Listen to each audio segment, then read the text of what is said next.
नमस्कार, श्री महाकाल लोक टीवी में आप सभी का स्वागत है। आपके साथ मैं हूं प्रियंका। आइए रुक करते हैं आज की तमाम खबरों की ओर।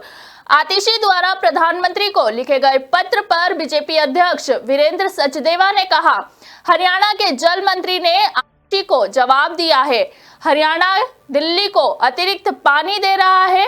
दिल्ली में पानी की चोरी, पानी की कालाबाजारी और पानी बेचने का धंधा जो आपके मंत्री और विधायक कर रहे हैं, आतिशी उन पर पर्दा डालने के लिए यह सब राजनीतिक नौटंकी कर रही है।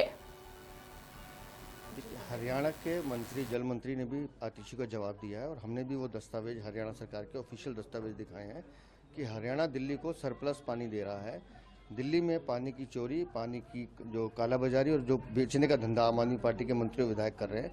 आतिशी उन पर पर्दा डालने के लिए सब राजनीतिक नौटंकी कर रही हैं। अगर आतिशी को कुछ करना है तो पहले पानी की चोरी और कालाबाजारी जो उनके विधायक और मंत्री करते हैं उन पर कार्रवाई करें।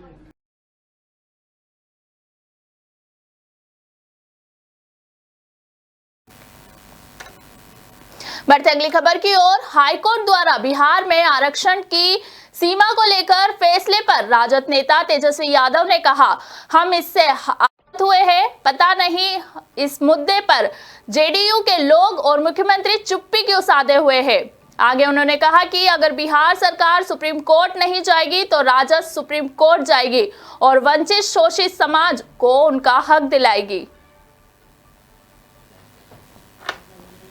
आज देखिए, हम लोगों ने 2023 के नवंबर में जाति आधारित गणना के बाद जो है आरक्षण की सीमा हम लोगों ने 75% किया, जिसमें कि अति पिछड़े समाज का, दलित समाज का, आदिवासी समाज का और पिछड़े समाज का हम लोगों ने आरक्षण बढ़ाया।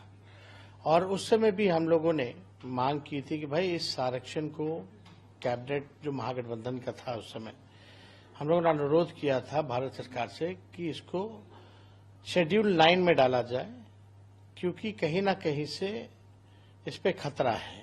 कोई ना कोई बीजेपी के लोग हमेशा PIL करा करके इस तरह का काम रोकना चाहते हैं और जाति आधारित गणना भी इसी तरीके से रोकने का काम किया गया था। और जो सॉलिसिटर जनरल जो थे उस समय, तुषार मेहता, उनको भी जो है सर्वे के खिलाफ खड़ा किया गया, एफिडेविट भी उन्होंने दिया था।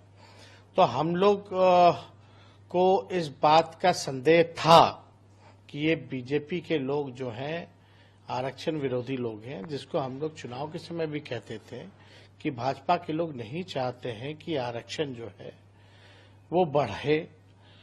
इसलिए हम लोग चाहते थे कि इसको शेड्यूल 9 में डाला जाए। आपको याद होगा जब ईस्ट जोनल का जो मीटिंग था काउंसिल का, जिसमें अमित शाह भी 10 दिसंबर को आए थे 2023 को, उस समय भी हम लोगों ने मांग की थी, मुख्यमंत्री नीतीश कुमार जी ने भी मांग की थी कि भाई इसको शेड्यूल 9 में डाल दिया जाए। लेकिन अब से तब तक 6 महीने हो गए हैं और अब तक जो है ये काम पूरा नहीं किया गया। यानी साफ दिखाता है कि भाजपा विरोधी है। PIL करने वाला भी भाजपा वाले ही लोग हैं, वो रुकवाने वाले भी भाजपा वाले ही लोग हैं। और ये तो मार्च में इसकी बहस पूरी हो गई थी। ये तो चुनाव के बाद बस आज जो है ये खबर आई कि भाई जो है इसको जो है बैकडाउन कर दिया गया है। तो इससे हम लोग आहत हुए हैं और ये काम जो है बड़ी निष्पक्षता के साथ किया गया था। जिसको जो अधिकार था उसको हम लोगों ने अधिकार दिया। पता नहीं जदयू के लोग, माननीय मुख्यमंत्री, इस पे क्यों चुप्पी साधे हुए हैं। कई बार माननीय मुख्यमंत्री जी ने मोदी जी का पैर पकड़ा है, इस बार भी पकड़ के कम से कम अनुच्छेद 9 में जो है इसको करवा ले। अगर बिहार सरकार अगर सुप्रीम कोर्ट नहीं जाएगी तो राष्ट्रीय जनता दल सुप्रीम कोर्ट जाएगी और जो वंचित शोषित समाज जो है उनका अधिकार दिलाएगी।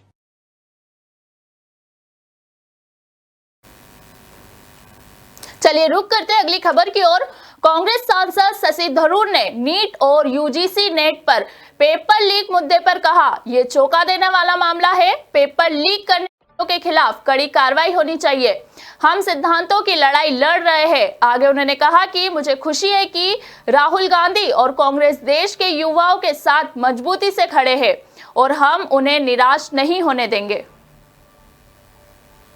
I think it's shocking. I think it really shows there's something fundamentally rotten in the way in which the system is functioning. And when you realize how hard people prepare for these examinations, these young people who have put other things aside in their life to prepare and work so hard, they are completely deprived of any fair justice. 24 lakhs took the first exam, they were weird marks, no one could understand. 11 lakhs took the exam, now they've got to take it again.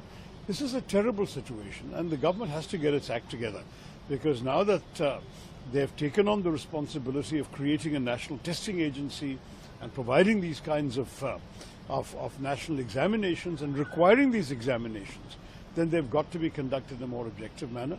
And this ridiculous practice of paper leaks ought to be punished very stringently, because the fact is that you start leaking papers to your favorites, you end up destroying the entire hopes of a generation.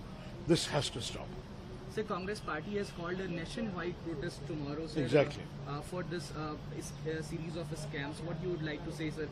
Adding to this, Vijay Sinha, Deputy CM of Bihar, he has said that Tejasvi Yadav is involved, his aide is involved in this NEET paper leaks. Well, if there are any charges, let us see what the proof is brought to a court. I'm not going to start getting into individual cases, but we are protesting the principle of the thing. I mean, you cannot abuse people in this manner, and it's a betrayal of an entire generation. We will simply not accept it.